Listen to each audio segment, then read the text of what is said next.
All right, football fans, welcome into another week of the Daily Reflector's Fearless Football Forecast. I'm Jordan Anders here as usual. This is not Tony Castleberry, as usual. Castleberry's on the shelf this week, hopefully watching and feeling a little bit better, Tony, or maybe, doing whatever, out having some fun. Whatever he wants to do. Yeah, no.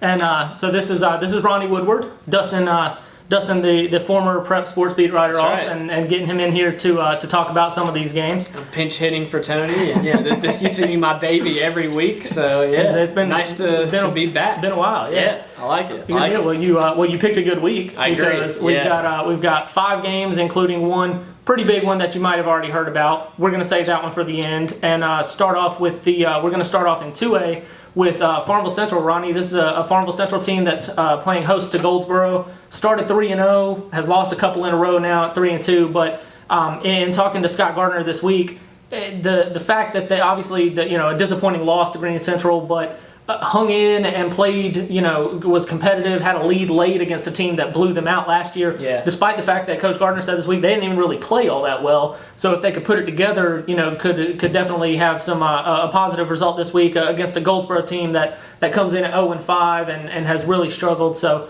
I think this is a good week for Farmville Central to kind of bounce back and maybe get some things rolling headed into a bye week before conference play starts. So I think the Jaguars get a win here. All right, you're going with the Jags. The thing that stands out with me at this point in the season, we're a month or a little over a month, is Goldsboro's winless. Yeah. It's like if you're 0-2, maybe you played some tough teams like Aiden Grifton started off that way and won some games. Where you're 0-5, that stands out to me that's becoming a trend. Yeah, something's not clicking. Exactly. Farmville, from what I can tell, has been up and down. Mm-hmm. And like you said, they played pretty well last week. Played a good team. Green Central's good. At home, I go with Farmville because of those factors. I think the 0-5 with Goldsboro more than anything stands out with me. Exactly. No offense to them, but something's not right. Yeah, I don't think so. I think the Jaguars are the pick. I'm going to agree with you on that one. I'll take the lead on this next one. South Central at Eastern Wayne. We were just talking a minute ago, Jordan. The Falcons. Shout out to the Falcons. Andy too. Yep. We've certainly me before you. Cover that team, that program that just can't sustain success. Right. It almost seems like they'll win a game or two here or finish a season strong, but then start off slow. And it's like they started off slow, I guess, this year, starting off 0-2, but they've won 3 straight. So it's intriguing. You're going on the road, conference opener, I assume, right? Yes. Conference opener. Eastern Wayne's a 3A school. It's one of those where the Falcons you would think are the favorite. They're the team that probably should win, but you almost have that hesitation of it's still South Central. Yep. How many games can they win in a row? Exactly. Just because of not the long history, but the recent 5 to 6 years maybe. It's been tough for them to string together a lot of wins. But they're running the ball. As you know here, Emmanuel Lewis is coming back. The other running backs are running it well. Robert Rapp is a senior, experienced quarterback. And I guess they're confident. They're rolling right now. I'm going to pick South Central, which means they're probably going to lose. They're going to have that game where, like I said, it doesn't continue. But, they've won 3 in a row. They're going on the road. I think it's going to be tough. They're going to have to play well. But I'll go with the Falcons to hedge my bet a little bit. Falcons in a close one. Yeah. Yeah, this is a team. This is a game that wasn't really close last year. South Central, they struggled so bad, but were able to get a win in this game last year. And I think kind of along the lines of what you mentioned, this is a team that finally is starting to see the hard work pay off on the field and starting to see the fruits of their labor show up in the win column. And I think that's a pretty big motivating factor. These kids are confident. Those guys, they're finally putting some wins together, and I think it continues this week. Eastern Wayne, they're 2-2, but they are 2-2 against teams that are combined 1-9. So the 2 wins are against a combined 1-9. So. South Central, I think, is better than any of those teams, and I think they go in there and get a win and run that win streak to 4 in a row. Up next after that, we've got Southern Nash at Aiden Grifton. This is an Aiden Grifton team that, just like South Central, started 0-2, now has won 3 games in a row. That typical pounding, bruising Aiden Grifton offense, the run game that they've, mixing some speed in there and have just been really, really hard to stop on offense the last 4 weeks. Even though one of those was a loss to Conley, they still scored 42 points. Yeah. But this is a Southern Nash team that, they played the last 3 years, and Southern Nash has won each matchup. And Southern Nash is 5-0 coming into this game. You know, they've got to make the trip to Aiden-Grifton. But Good team, it looks like, yeah, for sure. Yeah, and so I think, you know, the numbers, I mean, they've only allowed 39 points in 5 games, which is pretty impressive, and it kind of smacks of the typical unstoppable force versus immovable object with Aiden-Grifton's offense. So I think Aiden-Grifton is able to put up more points than Southern Nash has given up this year, but I think the Chargers, you know, kind of run into a stiff test here, and I think Southern Nash gets the win. I think you're probably right, but I'm going to go with the Chargers. I'm going to go at home. This might be the one time I do this the whole year, or at least my debut of the season. So I'll go with Aiden-Grifton and upset. And if anything, to give some actual knowledge behind it other than just to pick the Chargers, is I like what they did against Conley. Well, you know, beating Pamlico and beating maybe some lower level teams, you know, it doesn't exactly shake the radar, but they hung with Conley, man. I think Conley's a good 4A team. Obviously, the numbers, the size, Holt Naylor's the D1 recruit, the whole thing. I think Southern Nash is really good. Aiden-Grifton's going to have to get some big plays, to, you know, some surprise type of plays or a touchdown. That has not been a problem so far for them this year. Exactly. They've been able to score. So I like I said, the Conley thing, that may be a similar game, but they somehow win it at the end. Going to be an upset. Don't get me wrong. Right. It'd be an upset, but I'll go with a clear upset pick, and Aiden-Grifton wins at home. Chargers. The next game here, the Wooten Bowl, as you had noted Wooten here. Bowl won. Yeah, that's not from me. That was from Brent Wooten himself at North Pitt. Nice. Yeah, I covered North Pitt last week with Brent Wooten, coach of North Pitt. Green Central comes in. What looks to be a straight juggernaut in this division has Allen Wooten, the brothers coaching against each other. Both used to coach at North Pitt. Good dudes, man. Yeah. Just a regular, just shout out to the Wootens. No doubt, they're good, great guys. Brent's struggling right now. I could tell last week after the game Friday that it's almost like we talked with South Central. The South Central of 3 or 4 years ago, maybe that's putting in work and they're just missing a play or two here, here or there. They hung right with Pasquotank. I was like, who did I even cover? But 33-13 was deceiving final score. That Pasquotank scored late. There were some turnovers. There was a bad snap. They North Pitt went and tied it near the end of the first half, and then a series of bad snaps leads to the go-ahead touchdown. Those kind of things. A fumble. Maybe a near touchdown catch, the guy drops it, or they had a touchdown run call back for holding. Those type of things. That's happened a lot this year to that team. They just seem to find a team when you're struggling, when you're winless. Like we talked about with Goldsboro, sometimes that's the hardest part is to get that first win, to get out of the rut.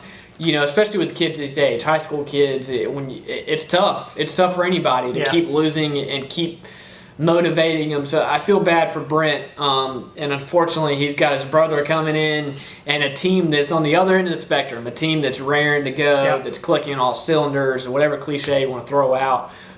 This is a lopsided one. I hate it for the Panthers. I think the long term they're going to be okay, but this Friday it's it might get uglier. It's going to be a tough task. Green Central's too good. I think Green Central rolls. I don't know. Maybe lopsided by the end of it, but I think it definitely has the opportunity to be something like what you saw last week with Pasquotank, or a couple of weeks ago when I saw them against Aiden-Grifton, where they hang in, they make some plays to kind of hang around, but then I think eventually Green Central pulls away late. But this is, like you said, just a cool story with the brothers going against each other, and that's something that we'll explore. But I think on the field, Green Central is just they're just going to be better and pick up the win there. You got to think too.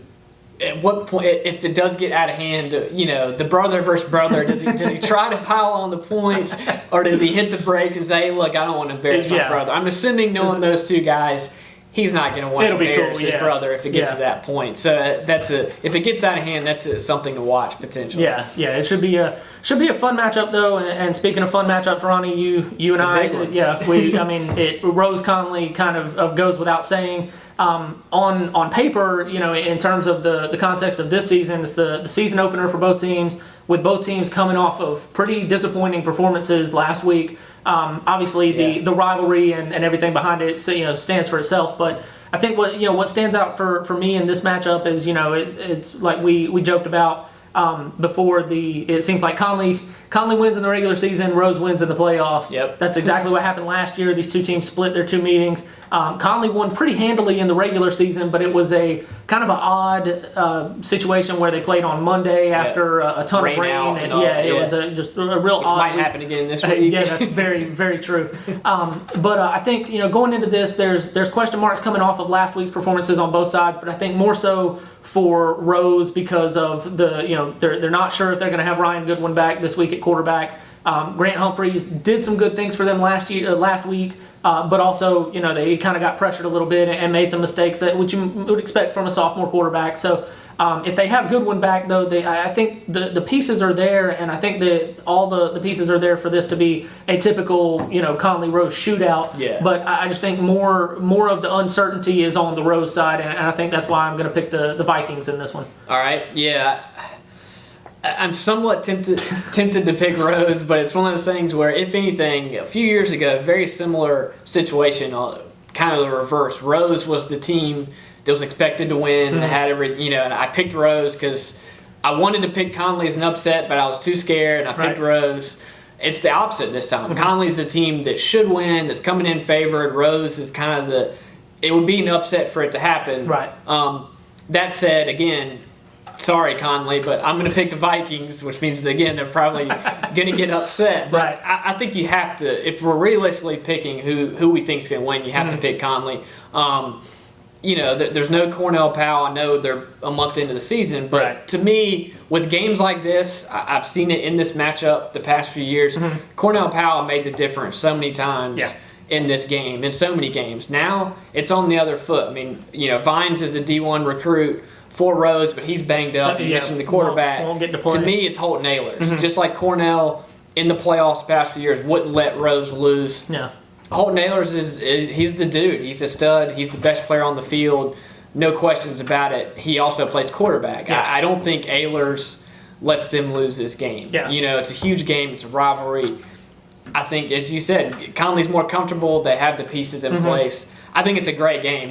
I'm jealous that you're going to get to cover this. They're fun, man. The place will be packed. Yep. Students will be wearing great Hawaiian gear or whatever the heck they wear, whatever the theme is this week or whatever. Going to be a great game. I'll trust Holton Ahlers. I think it's close. They got to fight for it. I think Rose is going to play motivated, but I think Holton and the Vikings are too good. Well, you and I have thrilled the Rose coaching staff because they love when we pick against them. So, but that's good. Trust me. Exactly. Yeah, so if I'm always wrong on this matchup. Well, they love when we pick against them. So if the Rampants win this week, I think we deserve some credit. Yeah. Because we did what they asked and they'll have gotten the win. But we'll see how it turns out. I'll be at that game. We'll have reports in Saturday's Reflector from all of the games that we mentioned. We'll have updates on Twitter. I'm on Twitter at Reflector Jordan. Ronnie's on Twitter at Ronnie W11. Okay, 11. I don't have practice naming that one off. It took me a couple weeks to get Tony's down. All good. But we'll have updates on Twitter. We'll have on